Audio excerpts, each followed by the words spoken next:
What's the last movie that made you cry? And I don't mean just tear up, I mean like completely just bawling. I had one singular Kleenex that I had ripped in half to give to Kylie. You were like the Jesus Christ of Kleenex. You just took one and turned it into enough to share amongst the crowd. You've decided to bring a series of films to your own community that unpack the complexities of grief. Why grief?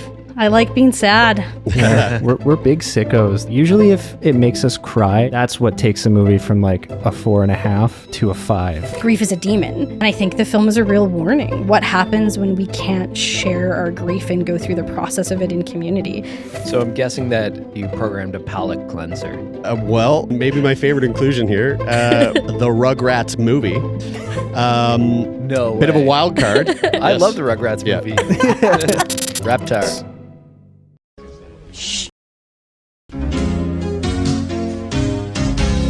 What's the last movie that made you cry? And I don't mean just tear up, I mean like completely just bawling your eyes out.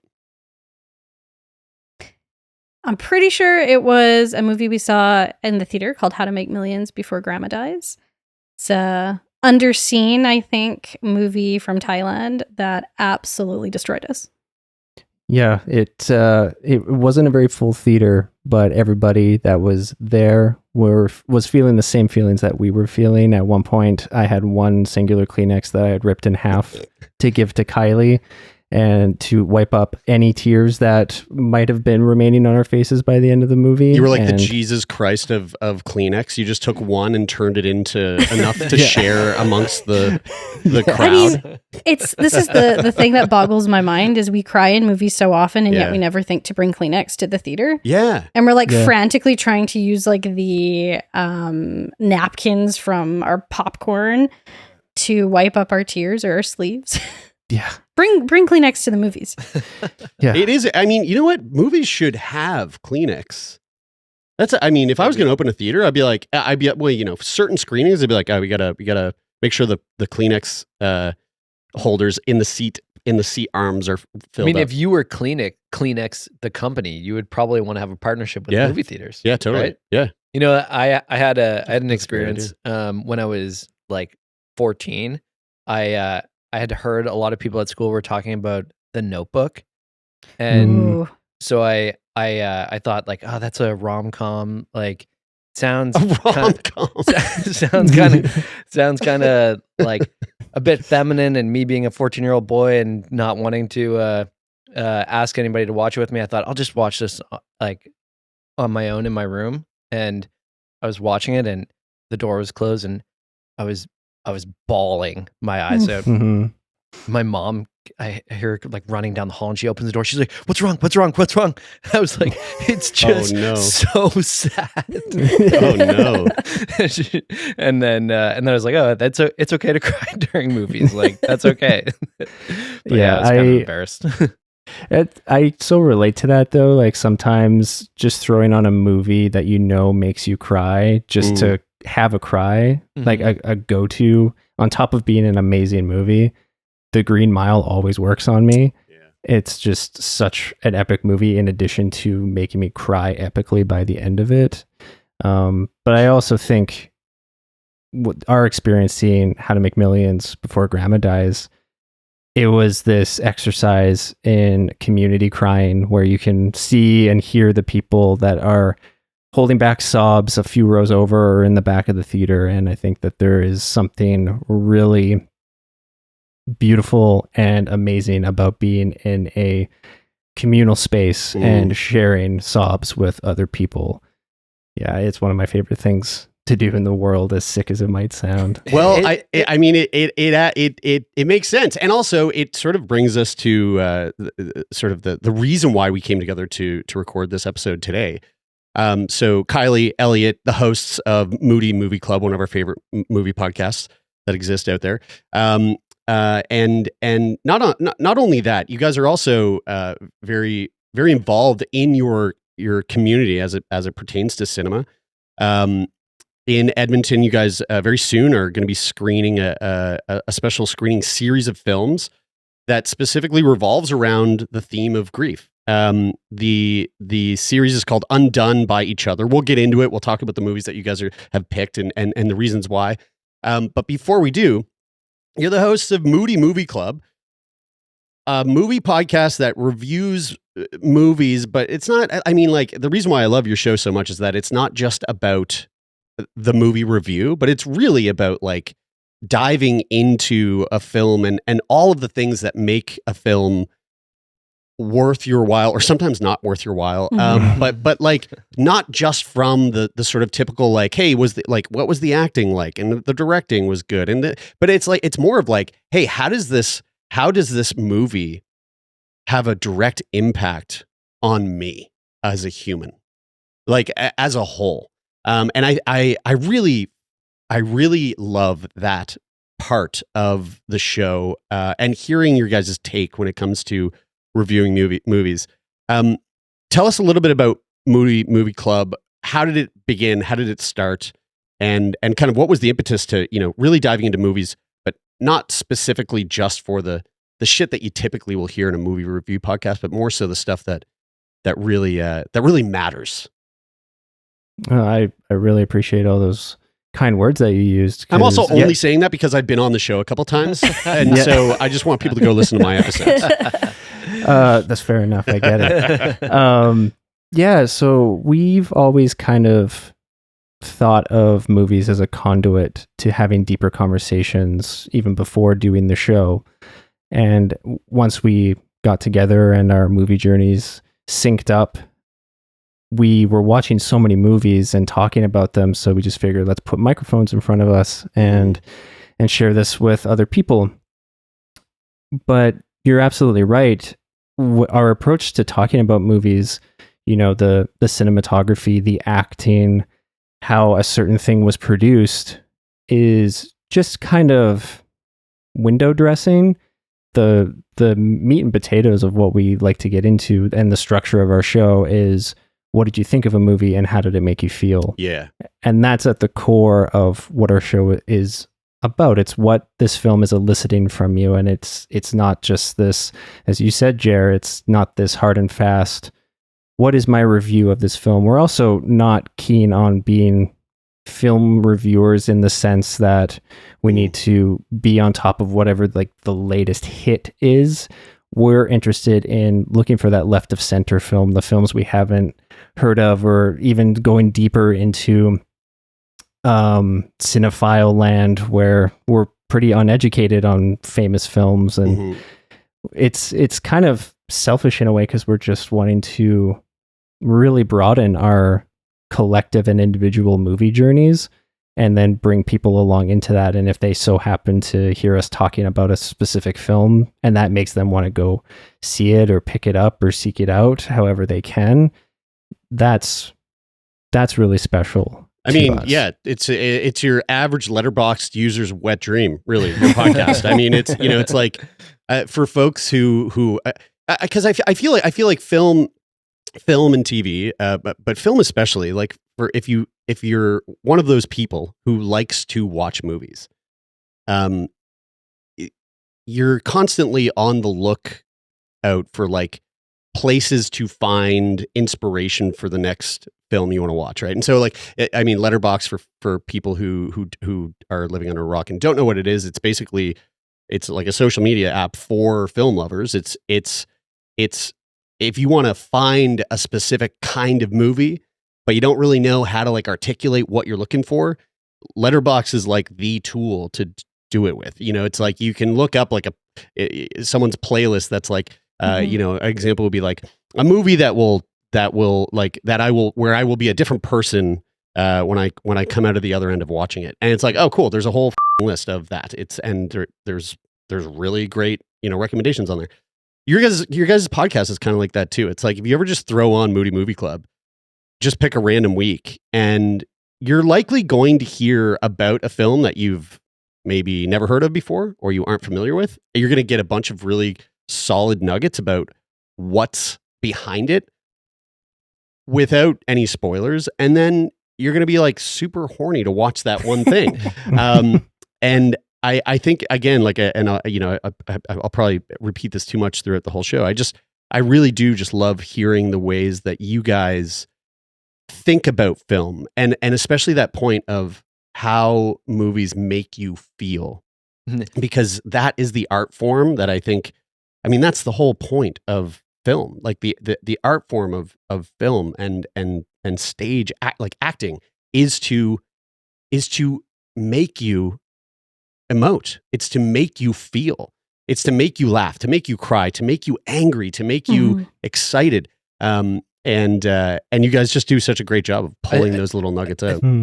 I mean, this is really interesting to me because I am notoriously, Taylor and Jer make fun of me oftentimes about not seeing a lot of movies. They make fun of my favorite movie, which don't say it. We've said a lot of times before is The Secret Life of Walter Mitty. I'm bleeping that out. So not for my own embarrassment, but just save you, Brian. But I have a serious question about that based on, like the psychology and the sort of emotions behind that. And I think like I can look at The Secret Life of Walter Mitty and understand that like cinematically, this is not necessarily a masterpiece. And I'm not going to go and recommend it to the next person and be like, this is the best movie ever. But the way that the story in particular connected with me personally, it's like something that's deeper than just the movie is a good movie sort of like idea and feeling. It's more about the way that it speaks to my like psychology and the way that I feel about life. And I feel like I feel sort of seen by the movie in a way that is really hard to describe. And Brian was watching it. The first time Brian ever watched it, he was losing his virginity while he was watching it. So like, Brian, I understand. But I'm curious about your thoughts on that as you know, as a duo that has watched so many movies, and thought a lot about the feelings of that.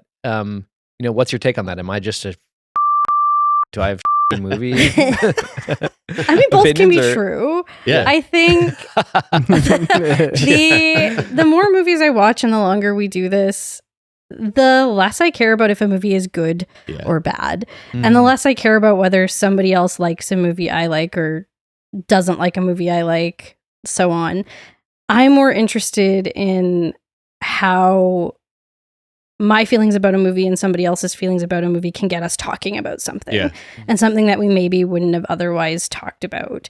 I talk about this movie way too much, but the film After Sun is probably the movie I've cried the most at in my entire life. And I saw that at a film festival knowing nothing about it. And I saw it with Elliott and one of our very good friends and had no idea that it would bring up deep feelings about my dead father. And all of a sudden just completely unexpectedly in the movie, I'm just bawling.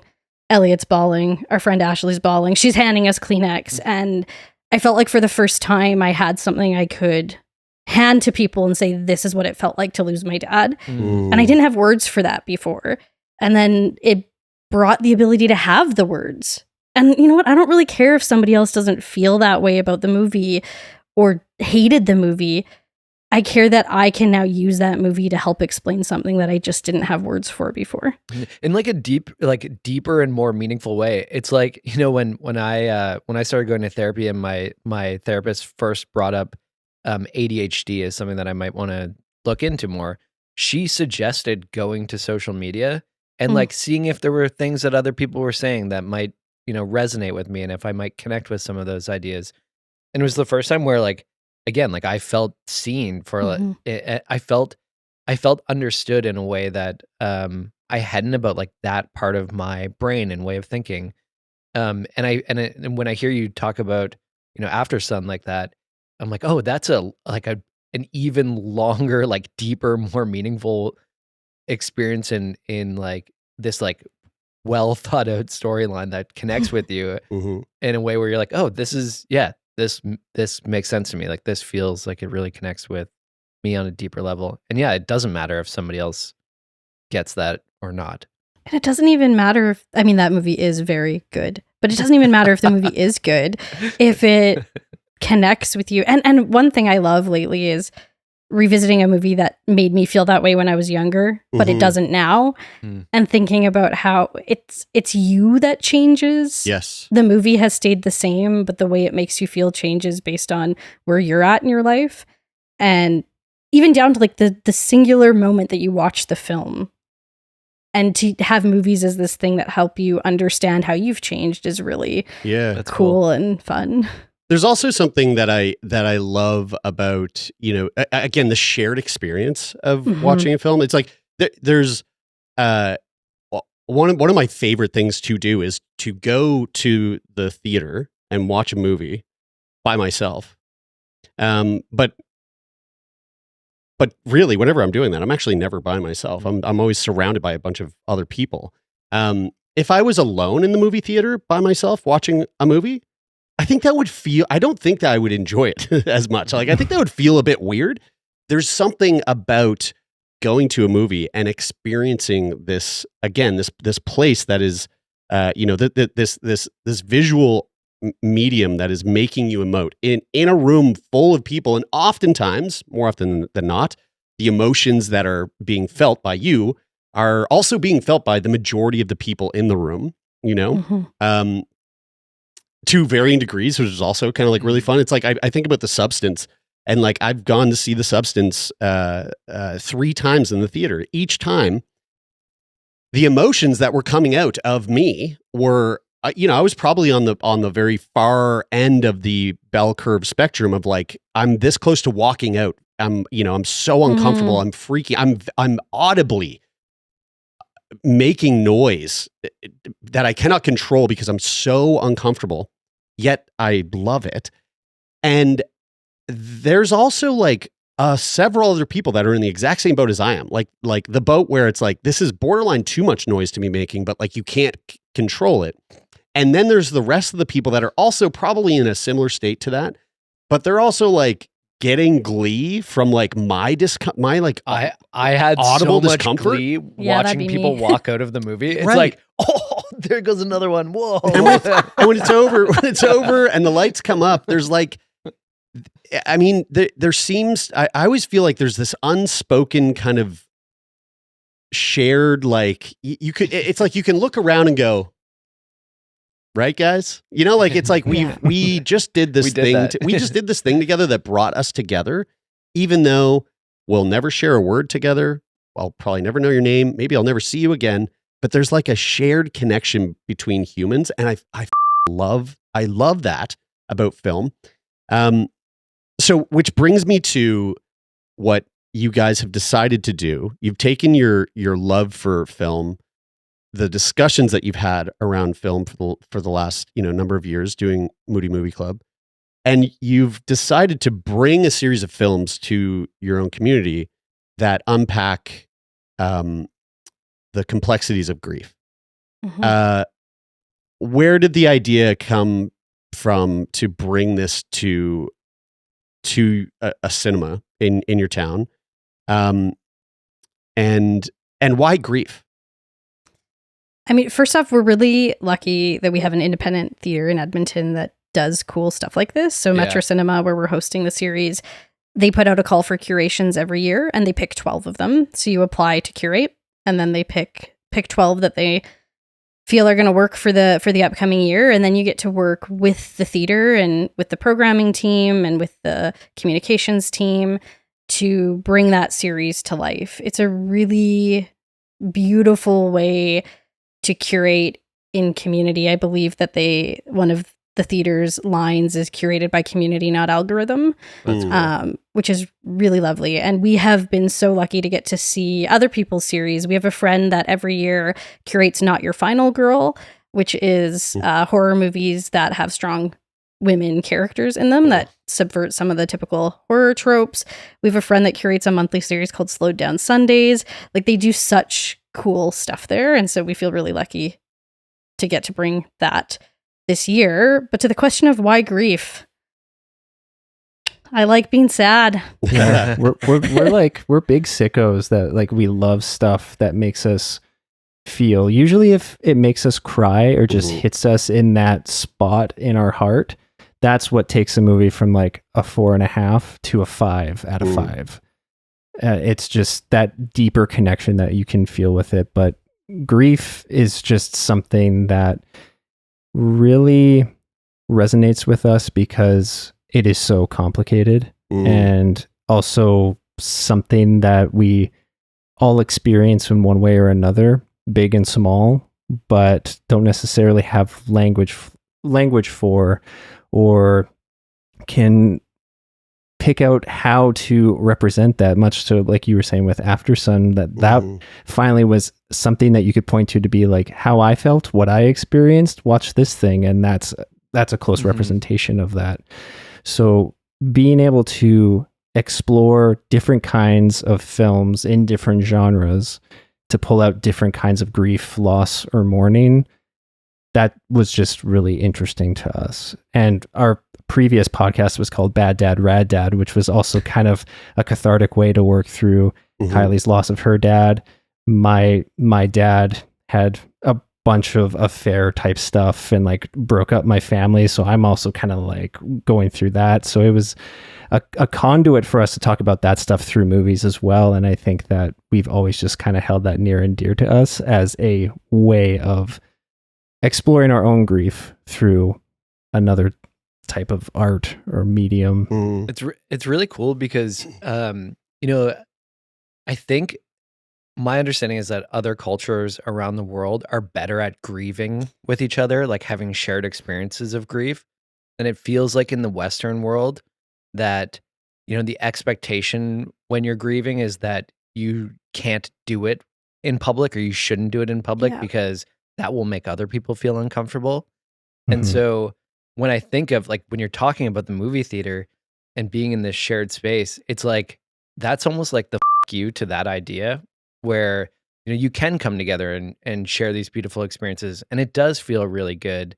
And it's almost like, when I mentioned, actually, we started recording them. We had to stop, but I was telling a story about being in the theater and watching Marley and Me and crying with my group of friends. Like, it was okay to do that. It was okay to cry in that space, or it felt okay, because I think personally, I think it should feel okay to cry and show those emotions anywhere. But like, it feels like it's a safe space to do that. And I imagine, I'm glad, Kylie, that you brought up independent cinema, because, it feels like the communities that sort of come together in independent theaters embrace that a little bit better than like the typical, big box cinema stuff. And, we used to have an amazing theater here that had to shut down. And yeah, I'm really stoked for you guys that you get to do this at Metro Cinema. I think like that plays such a big role in the movie going experience, in that the fact that we go and see so many movies means that we're sitting with a lot of audiences a lot of the time.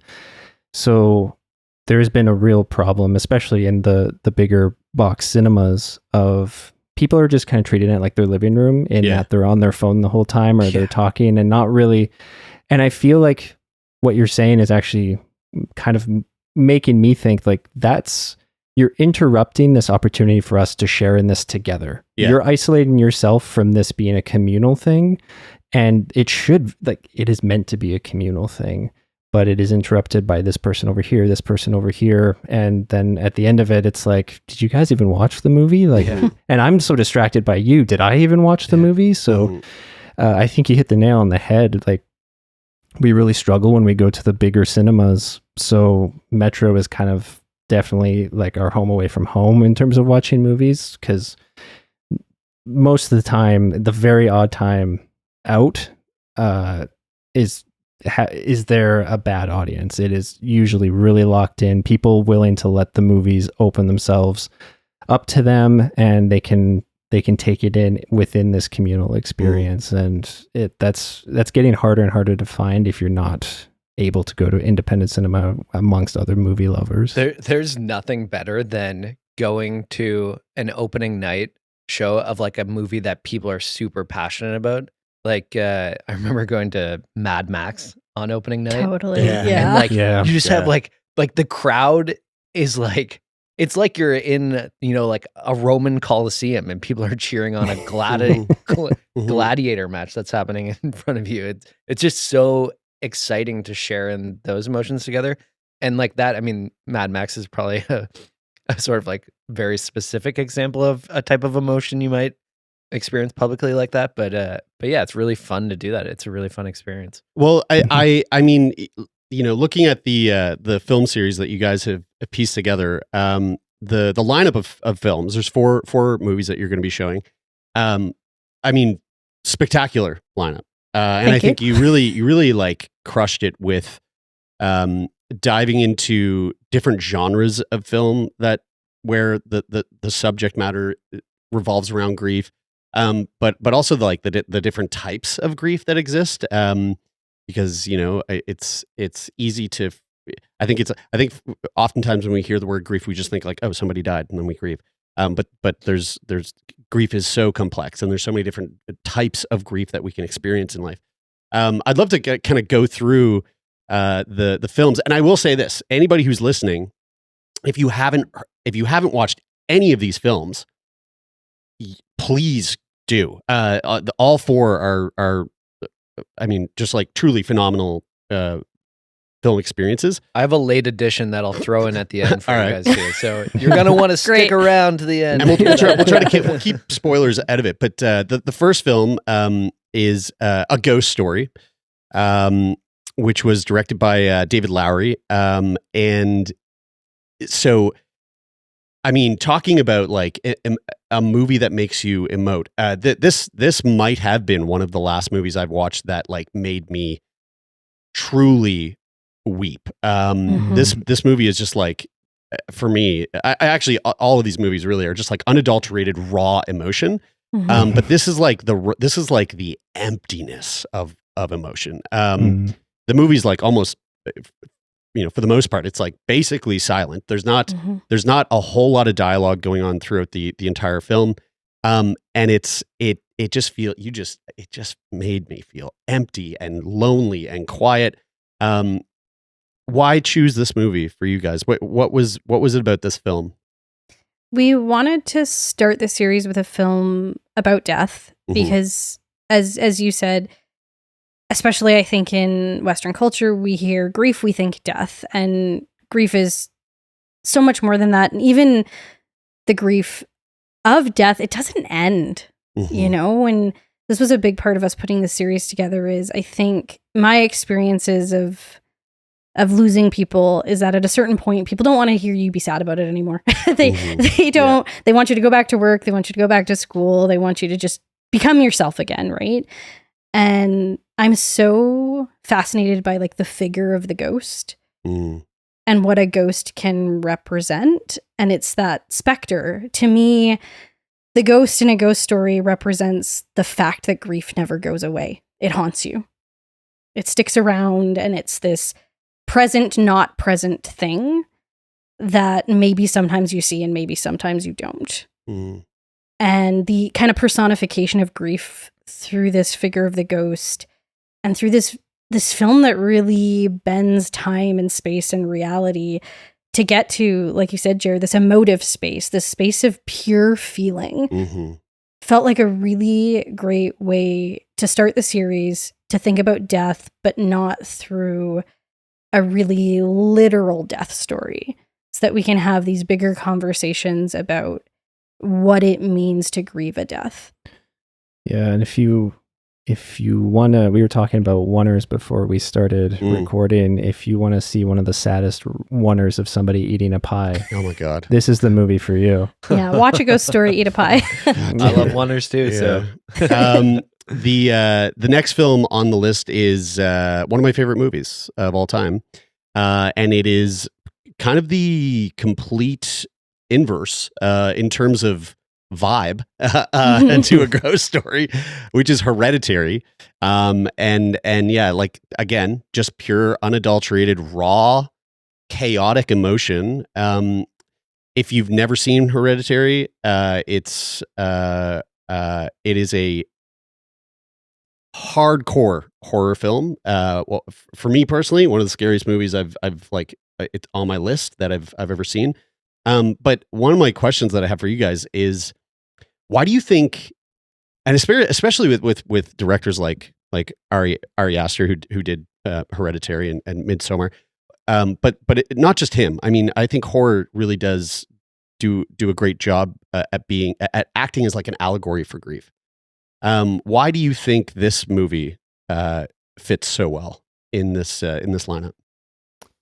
I think so. We broke our series down into 4 categories, and this category, so like Kylie said, for Ghost Story, it was death, but this one is sort of genre or the horror of grief. And we felt like Hereditary fit right into that because of the displays of outward grief that are in this movie. I mean, it's you can look everywhere on the internet and everyone says that Toni Collette's performance in this movie was the snub of a lifetime in terms of the Oscars. Yeah.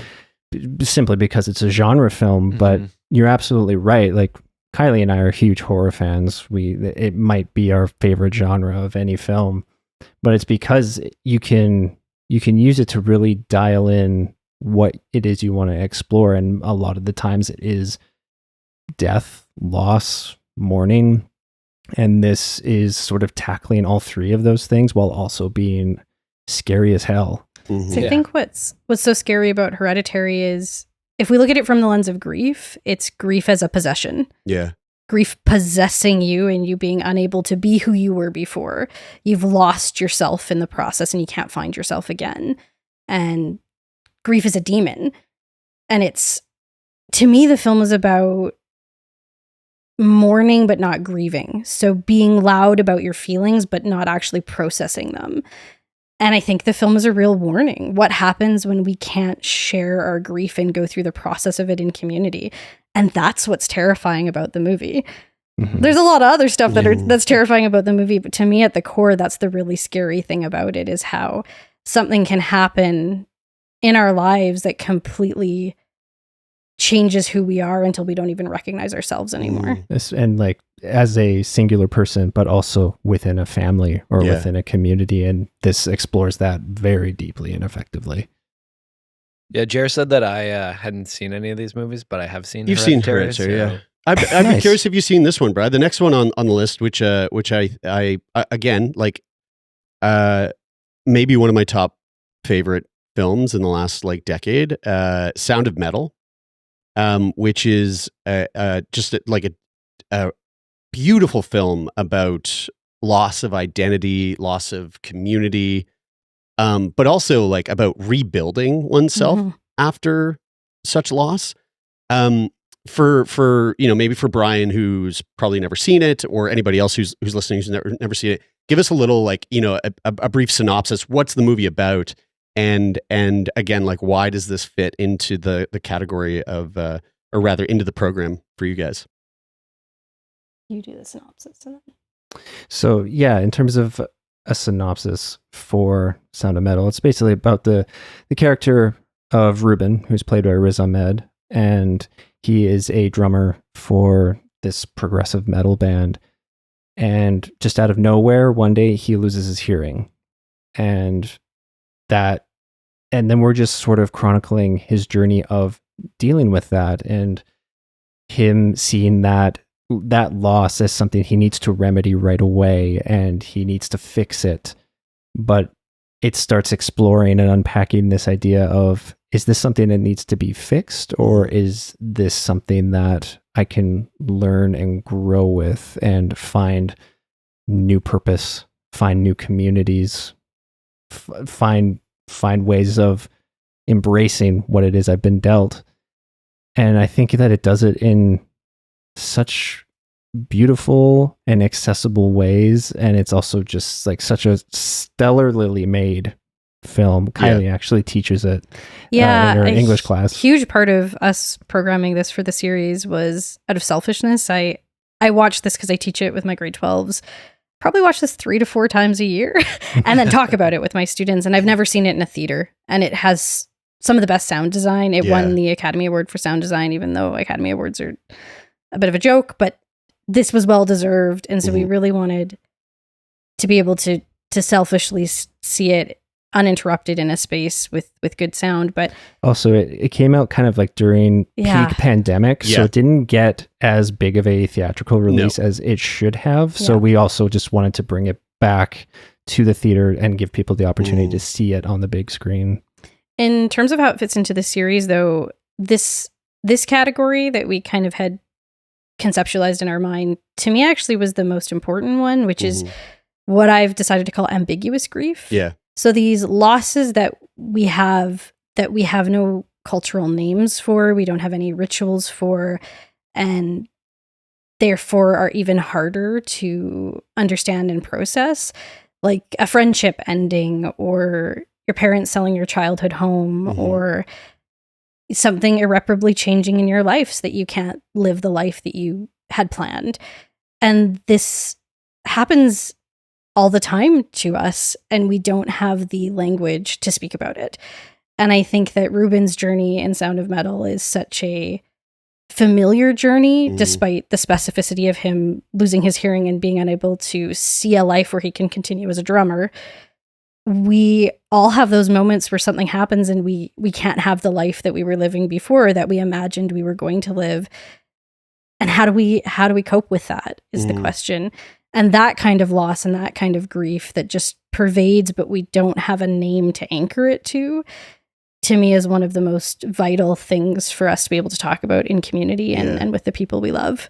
And again, this movie is like, it really is incredible. I mean, you know, like it was up for, not only did it win Best Sound, it also got Best Editing for 2021 in the Academy Awards. It was also up for Best Picture, Best Actor, best original screenplay, and then, like, you know, the BAFTA awards and Golden Globe awards. Like it was, and best ambiguous grief movie. Yeah, for sure. But yeah, the way that the film unpacks that idea of ambiguous grief, really, it's like, it's such a beautiful journey, this film. As hard and like heavy as it is, it's so beautiful. Like 10 out of 10. I would really, like, I recommend that movie to so many people because I just think it's so. Yeah, it's amazing. And it really invites you to sit. Yeah. And to sit with grief as a friend and to not stifle it or push it away, and to sit with the discomfort, which is so important. So I'm guessing that for the fourth and final movie, you programmed a palate cleanser. Let's see. Kinda. The film, you may or may not have heard of it. It's called The Rugrats Movie. No bit way. of a wild card, and maybe my favorite inclusion here. Why does this kids movie deserve to Actually, be in the grief? Yeah, I'm not. No, Yeah, I'm it's not actually joking. the Rugrats movie. I love the Rugrats movie. We've got Brian's seal of approval. Reptar. So, Reptar indeed. So the fourth category of our series was ageless grief. And we wanted to open the series up to conversations that revolved around anybody of any age, no matter what they're going with. And the Rugrats movie was one that, when we were putting the series together, just rose to the surface, because it's the grief that exists in it is Tommy's loss of identity. Because the big plot piece of the Rugrats movie is that he's getting a baby brother. And for as long as we've known Tommy, if you've been watching the Rugrats show, he's just been an only child. But now he has lost that identity, and he has to become an older brother, and he has to have sponsibility, and he has to be somebody else, but also that is coming with challenges, and it's pushing up against what he wants to do and what he's comfortable with and what he's always known. And I think that, you know, amongst the Rugrats kids movie of it all, I think that it's actually saying something really deep and beautiful that is in the realm of what Kylie was speaking about when it comes to ambiguous grief, but it's making it accessible to younger people to listen to, hear and see and listen to. I'm very excited. We're going to be doing intros before all of our films. So I'm very excited to give a little bit of a grief talk to a theater full of little nuggets. Yeah. And it's we're pairing this with Metro's Real Family Cinema, which means kids under 12 get in free. That's yeah. And it's just so, you know, actually you guys did a live show in Edmonton a few years back, and the guest you had on spoke about speaking to kids about loss and Jeremie grief from and Death Ed. Yeah. I've never forgotten what he said. I've forgotten the literal words, but the idea of you being honest and transparent with kids about death and grief, but in language that's appropriate for them. And so we loved the idea of bringing a grief movie that is appropriate for a younger audience, that we can speak about grief in language that's appropriate for that age. And, you know, we have little nibblings that are 3, 6, 9, and 13. And the idea that perhaps they could come to this and see us talk, and it could open up conversations with them, seemed really lovely. That's really cool. I was going to say, I've been grieving the fact that I haven't listened to the soundtrack of that movie in a long time. The soundtrack's an absolute banger for that movie. Tommy has a very sad song in it. Yeah, he does. There is his very sad song. There's a bunch of also very hyped up, awesome tracks. Great collaborations on that album. What, Brian, if you were going to add a movie to this list, other than the whatever life of whatever mitty bitty, what would be the movie you'd add? I would add Fluke. Have you seen the movie Fluke? I've never even heard of the movie Fluke. I can see the poster in my mind, but I've never seen the movie. This is so Brian. It's like, dude, can you with the dog movies, dude? Like, so you have to do this movie on Moody Movie Club. It's you really don't. The basic plot point is that the dad dies and he's reincarnated as a dog that comes back to join the family, basically. Okay. And yeah, I remember we watched it. I owned it as like a 5-year-old, and I would see it on the shelf. And after I watched it the first time, like, I remember it was the first time that I watched a movie and like really felt like this emotion, because like all the other movies I had watched at that time were like The Lion King, which is also very sad. But I'd watched all these cartoon movies, and then there's this like live action movie that has this like very real feeling of grief. And it's the first time my like brain turned on to that feeling. Mm-hmm. And I remember seeing the VHS just like sitting on the shelf over the next like 10 years of being in the house. And every time I would see it, I'd just feel these feelings like all come back up. I'm like, oh, okay, like that is a part of life. And like, I haven't experienced anything like that at that point in my life, but I just knew it was this thing that would eventually happen, that there would be this like profound level of loss that you'd experience. And it is I mean, I watched it as a kid, but it was a very beautiful movie and like very powerful messages. And I'd be really curious to hear what you think about it. But it would fit really well in this series. If there was a 5th week, I'm just saying. I feel like we just need to get you on the show and do a deep dive on. That's it. We should. Yeah. If I could have added one, I would have added My Neighbor Totoro, which I again kind of dives into that like ambiguous grief or like anticipatory grief. If you're looking at it from the vantage point of like what the like, you know, the movie as it was packaged and presented to the world. If you look at it from like the conspiracy theory side of like what that movie's actually about, maybe a little bit more and dark, but I'll leave that to people to Google if you want to go down that really dark road. Anticipatory grief would have been really great to look at. We were tossing around Grave of the Fireflies as one of our options for death. Wow. Yeah, wow, okay. But that was maybe too sad. Maybe too sad, yeah. Have you seen 1 Week? Yeah. Yes, long time ago. Yeah. I feel like 1 Week would be a good movie too. Anyway, I before we go down the road great of cameo by Joel Plaskett in it. That's the reason why it's an awesome movie. Before we go down the road of just naming a bunch of movies, if you were going to put together like a personal grief toolkit where film was a part of that, what would be the one movie that you would select in your grief toolkit for when the weight of the grief is just too much? I mean, for me, it would be After Sun, which I already mentioned, because my particular griefiest grief is the loss of my dad when I was 21. And that movie is so beautiful and so sad. Like it has that mixture of love and sadness that I think I need when I am feeling that way, but also feel like I'm not alone in it. I think the Grief Toolkit movie has to be deeply personal. Elliott, what would yours be?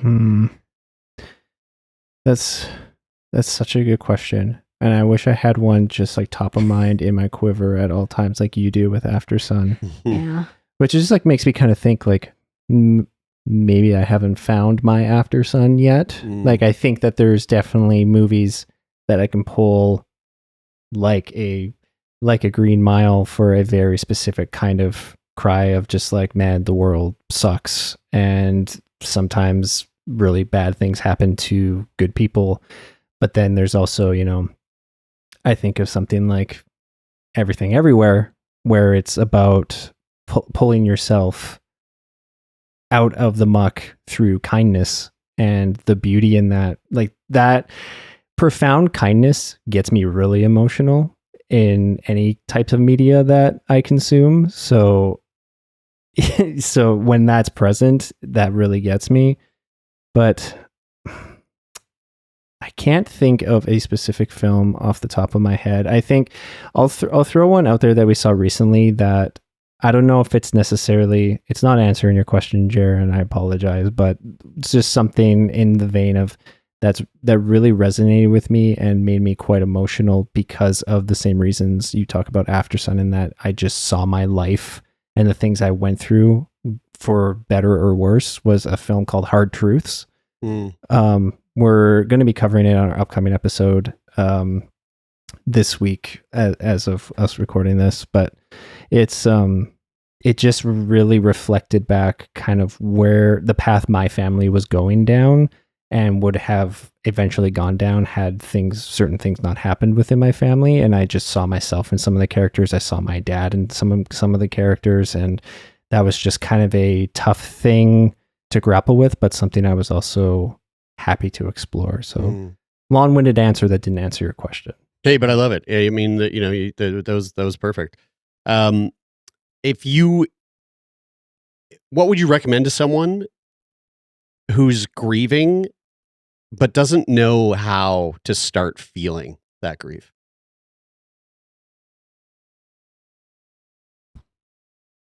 I'd say watch Fluke. And then follow it up with The Secret Life of Walter Mitty. Yeah. Oh. Or All Dogs Go to Heaven. Oh, goodness, no. Find something that can allow you to cry, even if it's not about the thing you're grieving. Yeah. You know, the day I found out my dad died, it was a terrible day. Found out at like 9:30 at night when my mom called me, and the first thing I did was text my best friend, and I just said, my dad died. That's all I said. I was such a jerk. I just said, my dad's dead. And then he was like, I'm on my way over. What do you need? And I said, can you bring Mean Girls? And Elliott and me and our roommate and him, and this was like over a decade ago, watched Mean Girls because I just needed something to like let me pause for a bit before I could actually really feel the grief again. And I think that's okay too. Like, we don't have to feel it all the time when we're not ready. It can be really overwhelming. And then getting into a space where I could not be consumed by it, but could start to actually feel it in a way that it was beside me rather than consuming me. Yeah. I mean, when I asked that question, like, what's the movie that you had in your toolkit? It was Mean Girls. Well, no, but like it's funny. Like, you guys went the route of like, what are the movies that make you emote? And in my mind, I was like, mine's Dumb and Dumber. Like mine's it was Dumb and Dumber, or like maybe Happy Gilmore. You know, like movies that carry this powerful like nostalgic comfort, but are also like light and silly and just like dumb. So, just to utilize that to like to just be swept up in the silliness, so that like there's at least this like levity to kind of, again, like almost take the weight of the grief and strap it up to a bunch of like balloons, like up and just lift that weight off me just a little bit. Like that's sad. Up sad. Yeah. Up is sad. That's so interesting though, because like I think I think from my perspective, if I'm feeling a certain way, I almost want to lean into that more with whatever media I'm consuming. So if I'm feeling like a sort of like the world, let's bring it full circle, throw on like Mad Max Fury Road. Yeah, or Texas Chainsaw Massacre. If I'm feeling nihilistic, I'll put on. Mhm. I'm just like, I just want to feel like the world is terrible and sucks, and so I need to feel like something agrees with me on that. So I'm gonna throw on a really bleak horror movie. Yeah. So yeah, but yeah, you're right though. Like there are those times where it's just like we're in the shit, but I want to be pulled out of it. Let's throw on Wayne's World or something just to feel better. I feel like it is also like those types of movies are not always about the movies themselves, but it's about like how you experienced it the first time or like what you were going through. Like mine is 500 Days of Summer. And there's a couple of reasons. Jesus so like Christ. one, and I don't. The give only a reason fuck I what say anybody Jesus thinks. Christ about that, Brian, is because like every other movie up to this point that you've mentioned, I'm like, oh my god. Yeah. But that one, I don't think I hate a movie more. But I'll tell you than why that for movie. me, and I don't care. That for me I is don't care that that's a half star. I don't care that you Whoa. don't like. I the movie. really hate it. I really do. The reason why is first movie I ever went to in theaters by myself. He lost his virginity at the theaters so- while watching it. No, it was By himself. first movie that I went to in theaters. That's actually even more sad. But so also already there's this feeling of like, hey, this is me going out and doing something and being confident enough to go and be in the space that usually you only go to with other people, or like usually especially when you're a kid. But so that there's like that positive relationship to the experience of seeing the movie. And then the other thing is like the whole point of the movie is like, like sometimes things end and you have to move on. And like, regardless of whether or not the movie is good, the point that it's making is something that is so, when you're like able to sit in that feeling of that idea and go, okay, like I get it. There's not always a happy ending. And maybe the happy ending is accepting the fact that this is over, is a really powerful thing to remember. And like, we're so bad at taking advice from like friends and loved ones. And sometimes it's easier to like stumble across that advice on your own or like go and find it your own. And if you know that tool is there to go and be reminded of that feeling, who gives a if the movie is a half star on Letterboxd, like it's more important. Like to me, it's more important than that, I suppose. Yeah. And But also, I have also bad just- taste in movies. So yeah, who no, fucking totally, cares? totally. But like, you can also you can fill that space up with a bunch of really good movies that you don't even know exist yet. So like, and that's cool too, right? Well, guys, again, massive fan of the work that you do, folks. If you haven't listened to it, Moody Movie Club, go subscribe. It will become your favorite movie podcast if you don't already have one on the go. And if you do have one on the go, this will replace it. Yeah, ditch that one and Plus, get rid of we're it. Canadian. That's Canadian it. movie That's it. podcast. That's CanCon, right. baby. For now. And that was the saddest thing I've heard from this episode. and the how can people, if anybody's in the Edmonton area and they say, hey, this Undone by Each Other sounds really fun, the screening series, how can they find tickets and attend? Dude, focus on what's happening on that TV for a second. Sorry, guys. There we go. Coming over the hill. Great content, Bri. All right. Sorry, I had a Taylor moment. If you're wanting to attend any of the screenings in our series Undone by Each Other, you can go to metrocinema.org/calendar, and they're all in there. There's also information on the series that exists on the website. Just quickly blast it through. We're showing A Ghost Story on Sunday, April 6th at 7. Hereditary on Saturday, April 19th at 9:30 p.m. Sound of Metal on 4/20 at 12:30 p.m. Yeah, dude. Sick. And Rugrats Movie on Saturday, April 26th at 1. And that's all at Metro Cinema in Edmonton. And we would love for you to come out and bring as many friends as you can. And you can throw us a follow at moodymovie.club on Instagram. And that's where all of the news and updates and whatnot will exist. And if you're not in the Edmonton area, you can tag along and do it yourself at home. Again, like I said earlier, all 4 of those movies are fantastic. And if you haven't seen any of them, like really truly take the time. And buckle up especially with a ghost story, buckle up. Get ready for a good ball. Guys, I love you guys. I love what you're doing, and stoked that you're able to bring some emotions to your community through the power and beauty of film, and can't wait to hear how it all goes. Thank you so much. This has been a real treat. Thank you so much. Thank you. I agree. Woo.